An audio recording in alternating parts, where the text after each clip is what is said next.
Friends केमन सबाई आशा करी भीषण भालो आछो और आमिও खूब भालो आछि। रूम्पा ब्लगे तोमादेर सबाइके जानाई अनेक भालोबासा। आबार एकटा नतुन ब्लगेर जोन्नो रइलो अभिनंदन। तोमरा बुझतेई पेरे गेছো आजकेर ब्लगटा কি ধরনের বানাতে চলেছি। হ্যাঁ, আজকের ব্লগটা দারুণ হতে চলেছে। তো তোমরা প্রথম থেকে শেষ পর্যন্ত আশা করি তোমাদের ভীষণ ভালো লাগবে।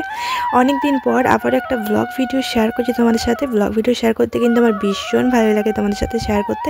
আর তোমরা দেখে যদি কেউ কমেন্ট করো না তাহলে আমার আরও বেশি ভালো লাগে, যে তোমাদের কমেন্টটা পড়লে আরও আমার বেশি ব্লগ বানাতে ইচ্ছে করে, ব্লগ বানাতে ভালো লাগে, তোমাদের সাথে শেয়ার করতে ভালো লাগে। তো চলো সকাল থেকে ব্লগটাকে শুরু করে দিচ্ছি। এখন বাজে কটা বলো তো, 9:30 মতন বাজতে যাচ্ছে। একটু লেট হয়ে গেল, ঋতুকে যাব স্কুল থেকে আনতে। আর ওর বাবা তো দোকান চলে গেছে, ও যেতে ওর সময় হবে না। তো সেই জন্য আমি প্রত্যেক দিন চেষ্টা করি ঋতুকে স্কুল থেকে আনার। আর যেহেতু ওর ছুটি হয় 9:30 কিংবা 9:40-45 মধ্যে ছুটি হয়, তো সেই জন্য বাবা তো দোকান চলে যায় তার আগে। তো আমি আনতে যেতে হয়, আগে তো যেতাম না। তো ঋতুকে বলেছিলাম যে তোকে গাড়ি করে দেবো, তো গাড়ির সাথেই চলে আসবি। তো ও আবার যেতে চাইছে না, ওকে আনতে যেতে হবে, তাই নাকি ওর ভীষণ ভালো লাগে তার সাথে আসতে। তো সেই জন্য আমি যাচ্ছি ঋতুকে স্কুল থেকে আনতে। আর এই যে টোটোটার সাথে চলে এসেছি। তো টোটোটা আমাকে বললো যে একবারে তাহলে আমার সাথে বাড়ি চলে যেতে পারো। তো যেহেতু আমাকে আবার টোটো নিতেই হবে, চাপতেই হবে, সেই জন্য টোটোটা বললাম ঠিক আছে আমি আমার মেয়েকে নিয়ে আসছি, তারপরে তোমাদের সাথে আমি চলে যাব। তারপর ঋতু আবার কী বললো যে এখানে দোকানও নাকি ও কী কিনবে। তো ওই ঠিক আছে, তো কিনে নে অল্প জিনিস। তো চলো এই যে টোটোটা করে আবার বাড়ি চলে যাচ্ছি আমি। তো ঋতু দুদিন থেকেই বলছিল যে ও নাকি ছোলা ভাটা খাবে। তো ছোলা ভাটার দোকান দুদিনই বন্ধ ছিল। তো আজকে আমি টোটো আর বললাম যে ছোলা ভাটা যেখানে পাওয়া যাবে সেখানে তুমি একটু দাঁড়িয়েও। তো বললো ঠিক আছে দাঁড়াবো আমি। তো আমি জানতাম না যে ওইখানে ছোলা ভাটা বিকে। তো আবার ওই ডান সাইডে আবার নিয়ে গেল আমাকে। অনেকক্ষণ দাঁড়িয়েছিল, টোটো কিন্তু বেশ ভালো করে। তো অনেকক্ষণ দাঁড়িয়েছিল, তারপর আবার রাজ ঋতুর জন্য নিয়ে নিলাম আর আমার জন্য এক পিস নিয়ে নিলাম। তো ভীষণই কিন্তু ভালো লাগছিলো খেতে। আর এই যে আমি নিয়ে নিয়েছি, তারপর টোটোতে নেমে আর ভিডিও করা হয়নি, ফোনটা আমার ব্যাগে ছিল। আর ঋতুর ব্যাগটা এত পরিমাণে ভারী, তো আমার দিকে একদম আমাদের যে আমার ঘরটা একটু আগে নামিয়ে দিয়েছিল। তো বললাম যে না রাস্তায় ঢুকতে হবে না, তবে এখানে আমাদেরকে নামিয়ে দাও আর আমরা একটু হেঁটে যাচ্ছি। তো ঋতু কিছুতেই হাঁটবে না, ওর নাকি ব্যাগ এত ভারী। আমি যখন স্কুল যেতাম মাইরি এত ভারী ছিল না ব্যাগ। তাই আমি ঋতুকে জিজ্ঞেস করেছিলাম যে এত পরিমাণে থেকে ব্যাগটা ভারী হলো। তো আবার ঋতু বললো যে তুমি জানো না আমার এত বই, আমার আবার এতগুলো খাতা লাগে, তাও তো সব বই নিয়ে আসিনি। তো এই যে সব ব্রেকফাস্ট নিয়ে বসে পড়েছি আমরা সবাই মিলে। আর ছোলা ভাটা 2টা করে দিয়েছি, ওকে 2টা দিয়েছি আর ঋতুকে 2টা দিয়েছি।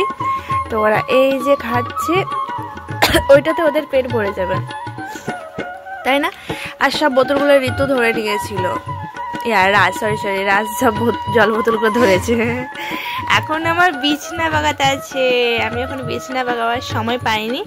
আর কাজের মাসে আমার কাজ বাজ করে দিয়ে চলে গেছে। আমার রুমটাও তো একদম পরিষ্কার করে দিয়েছে। হ্যাঁ টাটা বললাম, দেখতে গেছে। তো চলো আমরা খাওয়া দাওয়াটা করে নিই। আর আমি আসতে আসতে আমাদের কাজের মাসে বউটার সব কাজ বাজ সব কমপ্লিট হয়ে গেছিলো। আর আমি এসে এই যে আমি সবাইকে চাটা করে দিলাম। এখন আমার বিছানা তুলতে আছে, বিছানাটা আমি বিছানা তুলে দিয়ে চলে গেছিলাম। আর ঋতুকে আমি উঠে ঋতুকে টিফিন করে দিয়েছিলাম। তারপরে না আমি একটু শুয়েছিলাম, এত সকালবেলা কী করবো, দিয়ে শুয়ে পরে আবার ঘুমিয়ে গেছি। দিয়ে উঠে ফ্রেশ ট্রেশ হয়ে আবার গেছি ঋতুকে আনতে। তো ঋতুকে নিয়ে এলাম আর ওর বাবা গেছে দোকান। এখন তোর একটু চাপ বেশি, শীতকাল যেহেতু, শীতকালের মান নামবে। তো অন্ধকার লাগছে, ব্যাক ক্যামেরাটা কিন্তু ভালো লাগছে, ক্লিয়ার লাগছে। এই যে ঘর তোর আমার গাছগুলো, কালকেও মন খারাপ লাগছিল আমার গাছটা ভাঙার জন্য। কালকে আমি এত সুন্দর করছি গাছটা দেখাচ্ছে ভিডিওটাতে, আমি কালকে বারবার ওই ভিডিওটাই দেখেছি যে গাছটা দেখাচ্ছে এত সুন্দর দেখাচ্ছে। তো চলো খেয়ে নিই। আবার বিছানাটা আমার পরিষ্কার করতে পারি। তো ওর ব্যাগ কালকে এই যে চেয়ারটা পরিষ্কার করলাম, আজকে দেখা এখন জামা কাপড় উঠতে গেছে। চলো খেয়ে নিই।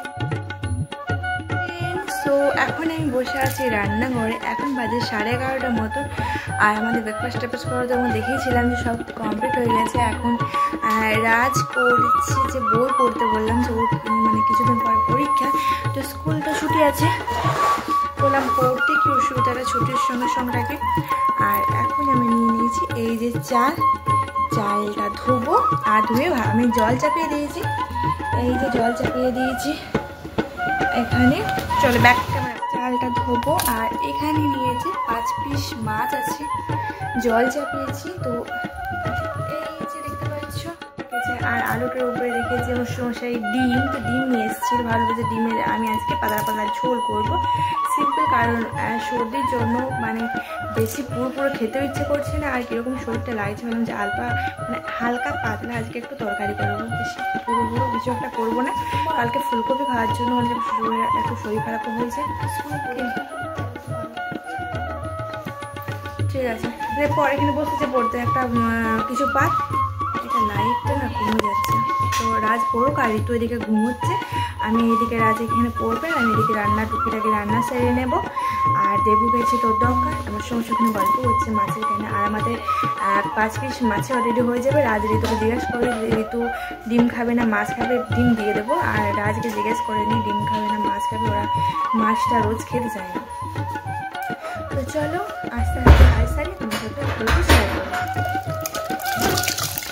তো এই ব্যাগটার মধ্যে চিনি আছে আর ময়দা আছে। তো আমাদের প্যাকেট ময়দা বেশি নেওয়া হয়, তো দোকানদারটা বলেছে যে এই ময়দাটা নাকি ভীষণই ভালো, তো সেই জন্য অল্প করে নিয়ে এসছে দেখার জন্য যে কীরকম আমাদের রুটিটা হবে, তাহলে একটু বেশি করে ময়দা নিয়ে চলে আসবে। আর আমাদের মাসকাপ বাজার অনেকটা করে আনা হয়, কিন্তু সমস্যা কী জানো, একটা অভ্যাসে দাঁড়িয়ে গেছে, মানে একটু বাজার ঘুরলেই তখন এটা ওটা নিয়ে চলে আসবে, হয় ময়দা নয়তো চিনি তেল, এটা ওটা কিছু না কিছু একটা ঠিক হাতে করে নিয়ে আসে।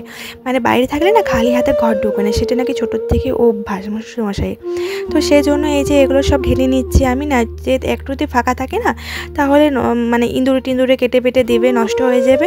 আর সেসব জিনিস আমি একদম পছন্দ করতে পারি না, তার জন্য ডিবাডুবিতে আমি সঙ্গে সঙ্গে ঢেলে নেওয়ার চেষ্টা করি, যে ঢেলে নিলে তাহলে খুব ভালো থাকবে, তারপরে একদম খুব ভালো করে আমি রেখে দেবো। তো দেখতে পাচ্ছ আমাদের চারিপাশটা কিন্তু জামা কাপড় যে জন্য দোকানে আমাদের আছে, তো আমাদের 3টে রুমে না পরিপূর্ণভাবে আমাদের জামা কাপড় থেকে যাচ্ছে।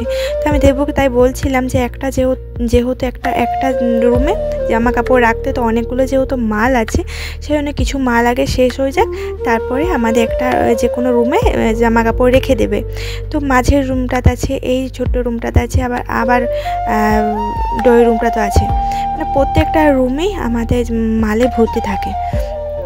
তো এই যে দেখতে পাচ্ছ এই চাল ধোয়া জলটা, এটা আমি গাছে দেওয়ার চেষ্টা করি, কারণ চাল ধোয়া জল গাছে দিলে না গাছটা ভীষণই ভালো হয় আর গাছটাতে ফুল ফল আসবে। সো সেই জন্য আমি দিয়ে দিলাম। আর ভাবছি যে এটাতে আমি এখন সবজি টবজি দিয়ে বোনাবনি করি, তাহলে এটা ধুয়ে একবারে নিয়ে চলে যাই। আর আমাদের এই যে 2টি বাসন আছে সেগুলো নামিয়ে রেখে দিয়েছি। এখানে দেখতে পাচ্ছ আমাদের কিছু এগুলো ধারে গাছ পাছ আমাদের লাগানো আছে। আর আমার গাছ না থাকলে না আমার সে ঘরে থাকতে একদম ইচ্ছে করে না, আমার গাছ না থাকলে সে ঘর মনে হয় যে আমার জীবনটাই বের হয়ে যাবে।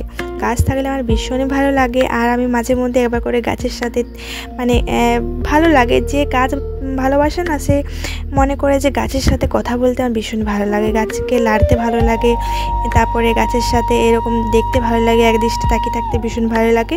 তো তারপরে আবার চলে এসেছি রান্নাবান্না সারতে। আর এই যে আমি আলু টালু বনিয়ে নিচ্ছি। তো আমি আজকে কতগুলো আলু পুঁতে দিয়ে এলাম, তো আলু কিছু পং হয়ে গেছিলো, তো সেগুলো ভাবলাম যে আমি মাটিতে পুঁতে দিই। আর বছরও পুঁতে দিয়েছিলাম শীতকালের আগে, আর সেটা ভীষণই ভালো হয়েছিল, আলুও ধরেছিল ছোটো ছোটো, তার জন্য বিশেষ করে আমি আলু গাছগুলো পুঁতে দিলাম। আর এই যে দেখতে পাচ্ছ আমি কড়াইয়ের ডাল আর আলু দিয়ে দিলাম। আমি কিন্তু কুকারের ডাল আমার একদম ভালো লাগে না, সেই জন্য আমি কড়াইয়ের ডাল করার চেষ্টা করি। আর এই যে ভাতও অলরেডি ফুটে গেছে। তো চলো, আমার এইদিকে ভাত অলরেডি ফুটে গেছে, আর আমি ডালেতে দিয়ে দিয়েছি একবার ডাল সেদ্ধ আর আলু সেদ্ধ কড়াই দিয়েছি, কারণ কুকারের ডাল সেদ্ধ না আমার একদম ভালো লাগে না, আমাদের ঘরে কেউই কুকারের ডাল সেদ্ধ খেতে চায় না। আর আমি কড়াইয়ে একবার ভেজে ডালটা অন্যদিন বসাই, কিন্তু আজ ভাবলাম যে আমি আলু দিয়ে একবারে ডালটা সেদ্ধ করে নিই, কারণ আলুটা আমি ভাতে মানে চটকাবো, আলুটা ঝাল ঝাল করে খুব ভালো লাগবে। আর একদম পাতলা মুসুরির ডাল করতে চাইছি আমি, পাতলা হবে কিনা জানি না, কারণ অনেকটা মুসুর ডাল পড়ে গেছে, ওর সাথে আমি পাতলা করার চেষ্টা করি, কিন্তু আমি একটু পুরো ডালটা করে নিই। তো সেই জন্য একটু সিম্পল রেসিপি করবো, সিম্পল রান্না করব, আর করবো মাছের হালকা ঝাল দিয়ে করবো। দেখি কত দূর করা যাচ্ছে, তোমার সাথে অলরেডি শেয়ার করব। আর একদম সিম্পল আজকে রান্না করছি, বেশি কিছু তেল মশলা বা বেশি কিছু নুন ঝাল করছি না আমি, বুঝতে পেরেছো। আর এখানে রাজ পড়াশোনা করছে, রাজের কিছুদিন পরে পরীক্ষা, আর আমাদের আমাদের সিঁড়িটার অবস্থা দেখতে পাচ্ছ একদম বাজে হয়ে আছে, কেন ওখানে একটা টেবিল ছিল, সেই টেবিলটা দেবো দোকান লেগেছে, ওটা এখন বাগাতে হবে। আর আমাদের কাজের বউটা না মানে বাড়তি কাজ কিছু করতে চায় না, মানে ওরও তো ছোটো ছোটো বাচ্চা আছে বাড়িতে, সেই জন্য ওকেও আমি আর অতটা চাপও দিই না। তো চলো এত দূর করতে পেরেছি, এখন রান্না টুকটাক করে সেরে ফেলি আমি। আর তারপর ঋতুক তুলবো, ঋতুকে আমি স্নানটা করিয়ে দেবো, কারণ ওর যদি ঠান্ডা পানি লাগে না তাহলে একটু মানে বেশি আদর হয়ে যায়, মানে সব কিছু তখন হাতে হাতে করে দিতে হবে, নয়তো ও নিজে নিজে করলে স্কুলে এই যেমন সকালবেলা উঠে নিজে রেডি হয়ে নেয়, তোমাদের এদিন দেখাবো আমি নিজে কিন্তু সকালে উঠে রেডি হয়ে নেয়, সেটা আমার করে দিতে হয় না, ও শিখে গেছে। আর স্নানটাও ও নিজে নিজে করে নেয়, কিন্তু একটু যদি এই কালকে যেমন জোর করে আমি রোদটা তোকে তেলটা মাখিয়ে দিলাম, বললো আমি বলি স্নানটা করে দেবো, বলছে না আমি করে নেব। তো চলো আস্তে আস্তে তোমাদেরকে সব কিছু মানে শেয়ার করবো, আসছি এখন কিছুক্ষণ।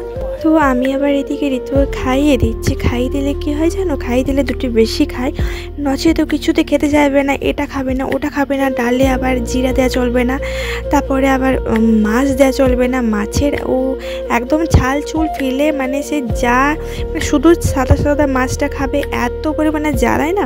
তো আমি বললাম চল আমি ওকে খাইয়ে দিচ্ছি, তো কাপড় করে তাড়াতাড়ি খাইয়ে দিলাম, তারপরে বলছে আর খাবো না, তো অল্প ছিল লাস্টে। তো তারপর চলে এসেছে যে ফল খেতে, তো ও ঋতু না ফল খেতে ভীষণই ভালোবাসে, আর ও বাবা প্রত্যেকদিন ওর জন্য ফল নিয়ে আসে।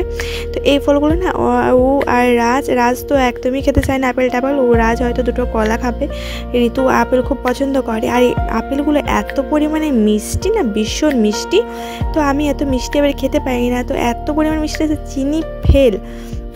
আর এই কলাগুলো না আবার একটু মানে শক্ত শক্ত আছে, আমি লাস্টে খেয়েছিলাম তো সেই জন্য বুঝতে পারছি। তো এই যে ও রেডি হয়ে গেছে, এবার ও ফল টল নিয়ে তারপরে আপনার ধুয়ে টুয়ে তারপরে শুবে, তো শুয়ে আবার আস্তে আস্তে টুকটুক করে ফল কিন্তু খেতে লেগে যাবে, দেখতে পাচ্ছ। আর কিন্তু ভীষণই পাতলা, ও খাবার যে পরিমাণে খায় না সে পরিমাণে ভীষণই পাল্টা, আসলে শুধু ডান্স করে, তো তারপরে একটু ঝুঁকটুক বেশি নিয়ে তারপর চলে এসেছে সন্ধ্যাবেলায় চা নিয়ে। আর এই জায়গায় শুধু চা খাবো আমি, আর বিস্কুট খেতে চাইছি না, কারণ পেটটা প্রচুর ভার আছে। তো এখন ঘড়িতে বাজে 6:41, আর আমি এখন খাটে বসে আছি। আর রাজঋতু এই মাত্র টিউশন থেকে বাড়ি এলো, আমি সন্ধ্যাবেলায় ঘুমিয়ে গেছিলাম, মানে সন্ধ্যাবেলা না বিকালবেলাতে ঘুমিয়ে গেছিলাম। তো আর তারপরে ভিডিও মানে দেওয়া হয়নি, আজ হাতে জামা কাপড় তুলে এনেছি, সেটাও তোমাদের সাথে শেয়ার করা হয়নি, দেওয়া হয়নি। সন্ধে দেখিয়েছি, ঘুম থেকে উঠেছি, ফ্রেশ হয়েছি, তারপরে সন্ধে দেখিয়েছি, তারপর চা করে খেলাম। আর এখন আবার যাব রান্নাঘরে খাবার বানাতে। তো চলো এখানে ব্লগটা আমি শেষ করছি, আর কীরকম লাগছে অবশ্যই কমেন্টে জানাতে ভুলো না ব্লগটা তোমাদের কাছে, আর কে কোথার থেকে ব্লগ ভিডিওগুলো দেখছো অবশ্যই কমেন্টে জানাও। আমি চেষ্টা করছি যে একটা সপ্তাহে একটা বা 2 দিন ছাড়া 3 দিন ছাড়া একটা করে ভিডিও আমি তোমাদের সাথে শেয়ার করা, মানে লং ভিডিও। তো ভিডিওগুলো কে কে দেখছো আর কে কে কোথার থেকে দেখছো অবশ্যই কমেন্টে জানাও, আর তোমাদের আশা করি তোমাদের ভীষণ ভালো লাগবে সব মানে পুরো ব্লগটা দেখে। তো চলো এখানে ভিডিওটা ভালো আমি শেষ করে দিই। আর তোমাদেরকে তার সাথে কি দেখাবো, এটাতে আমার মনে হয় যে ভিডিওটা অনেক বড় হয়ে গেছে, লং হয়েছে। তো চলো চেষ্টা করি এডিট করি, দেখি যদি পারি তো কাল শেয়ার করে দেবো। আজ তো বাজে আজকে বার হচ্ছে বৃহস্পতিবার, তো পারলে কাল ভিডিওটা আমি শেয়ার করে দেবো। তো ভিডিওটা ভাবলাম যে আজকে এডিট করে যদি শেয়ার করতে খুব ভালো হবে, নচেত আবার দেরি হয়ে যাবে, কারণ আমি তো একটু লেট হয়ে যায় ভিডিও শেয়ার করতে। তো এই যে ব্লগ ভিডিও আমি শেয়ার করার জন্য চ্যানেলটা খুলেছিলাম, কিন্তু ব্লগ ভিডিও শেয়ার করা হচ্ছে না, যত শেয়ার করছি সব শর্ট ভিডিওগুলো বা রিলস ভিডিও তোমাদের সাথে শেয়ার করা হচ্ছে। তো চলো ভিডিওটা তোমাদের সাথে শেষ করছি আমি। আর এটা যদি ফেসবুক দেখে থাকো অবশ্যই আমার পেজটাকে ফলো করতে ভুলো না, আর ইউটিউব দেখলে অবশ্যই আমার চ্যানেলটাকে সাবস্ক্রাইব করে পাশে থেকো। সবাই ভালো থেকো, সুস্থ থেকো, আবার আসবো নতুন একটা ভিডিওর সাথে। তখন তোমরা ভালো থেকো, সুস্থ থেকো, আর সাবধানে থেকো, সতর্ক থেকো, আর সবাই আমার ব্লগগুলো দেখতে থাকো। সবাইকে টাটা, বাই বাই।